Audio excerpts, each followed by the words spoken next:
월말에 통장 잔고를 확인하고 한동안 멍하니 앉아본 적 있으세요? 주당 40, 때로는 50시간 일했는데도 말이에요. 출근도 했고 해야 할 일도 다 했습니다. 그런데 왜 늘 겨우 버티는 기분일까요? 설명하기 힘든 그 조용한 답답함이 찾아옵니다. SNS를 스크롤하면 나이 절반쯤 되는 사람이 세 번째 임대 부동산을 자랑하거나 수동적 수입원을 이야기합니다. 자기도 모르게 비교가 되죠. 그게 질투는 아닙니다. 그냥 뭔가 놓친 것 같다는 혼란과 말 못할 답답함이 섞인 감정이에요. 많은 사람이 이걸 말하지 않습니다. 왜 열심히 일해도 충분하지 않게 느껴질까요? 핵심은 이겁니다. 게임은 바뀌었는데 공지가 없었습니다. 부모 세대가 따랐던 규칙, 열심히 일하고 저축하면 괜찮아질 거라는 그 규칙 말이죠. 그 규칙은 여전히 사실이지만 지금은 완전히 다른 환경에서 적용됩니다. 노력과 결과 사이의 큰 간극은 여러분의 근면성이 아니라 현대 경제에서 부가 작동하는 방식의 차이입니다. 부를 생각하면 대부분 연소득이 먼저 떠오릅니다. 좋은 직장, 승진, 연봉 인상. 우리가 학교에서 배운 방식이죠. 그런데 부는 단지 얼마나 버느냐가 아닙니다. 부는 얼마나 남기느냐, 그 돈이 얼마나 불어나느냐, 그리고 그것을 불릴 시간이 얼마나 있느냐에 관한 문제입니다. 여기서 불공평함처럼 느껴지는 부분이 시작됩니다. 시간을 팔아 돈을 버는 직장인은 수입의 한계가 명확합니다. 하루는 24시간이 있고 더 일한다고 무한히 버는 건 불가능하죠. 반면에 자산을 가진 사람은 잠자는 동안 휴가 중에도 수익이나 가치 상승을 만들어냅니다. 부동산이나 주식, 사업 같은 것이죠. 같은 시간에 완전히 다른 경제 엔진을 가진 셈입니다. 그리고 슬프지만 진실은 이 엔진에 접근하려면 보통 초기 자본이 필요하다는 점입니다. 초기 자금, 계약금, 투자 자원, 사업 시작 자본 등이 필요하죠. 벌어도 생존을 위해 다 써버린다면 여러분은 열심히 일해도 그 자리에 머무르는 루프에 갇힙니다. 러닝머신을 달리며 다른 사람은 무빙워크를 타는 상황입니다. 한국 사회는 열심을 숭배합니다.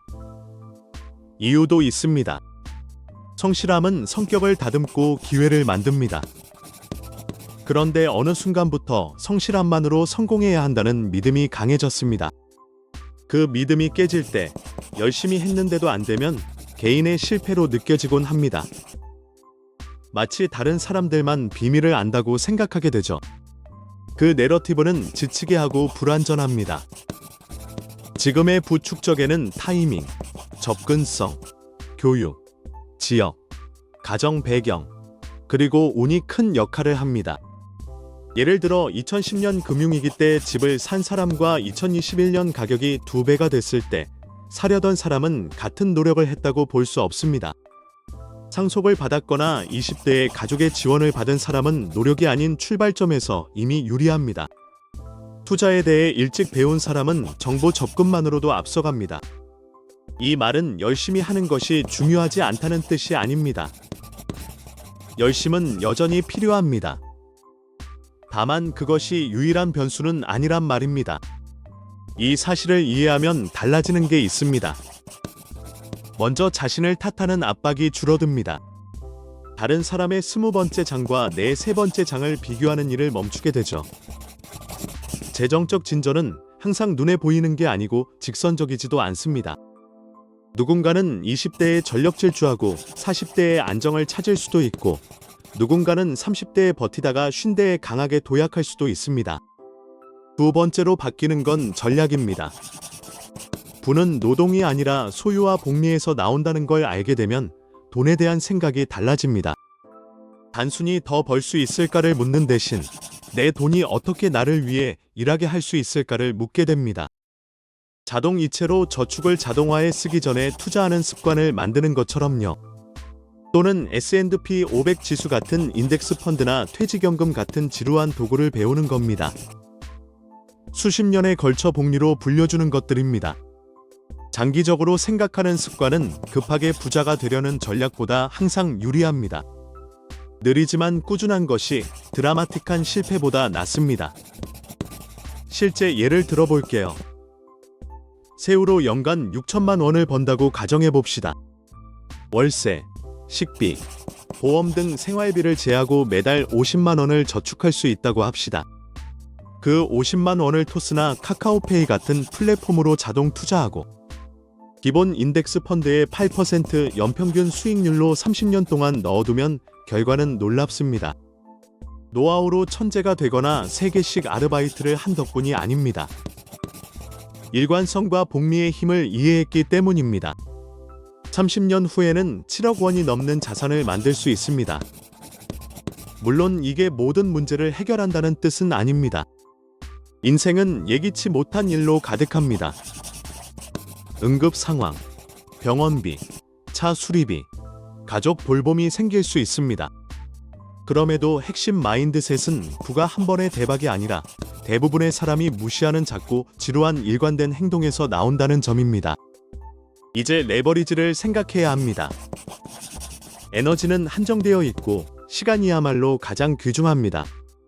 더 많은 시간을 팔아서 돈을 버리기보다 한 번 가치를 만들어 여러 번 대가를 받는 구조를 고민하세요. 어떻게 한 번 만든 가치로 여러 번 보수를 받을 수 있을까?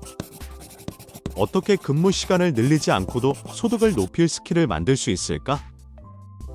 그런 질문을 하셔야 합니다. 부가 주는 것은 행복이나 삶의 목적이 아닙니다. 부가 주는 건 선택권입니다. 힘 빠지게 하는 일을 거절할 수 있는 선택권, 위험을 감당하되 생존을 걸지 않아도 되는 선택권입니다. 가족을 도울 수 있는 선택권, 끊임없는 경제적 불안에서 벗어날 선택권. 바로 그 평온과 자유가 우리가 사실상 만드는 목표입니다. 부가 불공평하게 느껴지는 이유는 그게 실제로 불공평하기 때문입니다. 시스템은 노동보다 자본을 더 보상하고 초기 우위와 정보 접근을 보상합니다. 시청해주셔서 진심으로 감사합니다. 끝까지 함께해주셔서 정말 큰 힘이 됩니다. 앞으로도 유익하고 재미있는 영상으로 찾아뵐 테니 채널을 구독하시고 계속 함께해주세요. 감사합니다.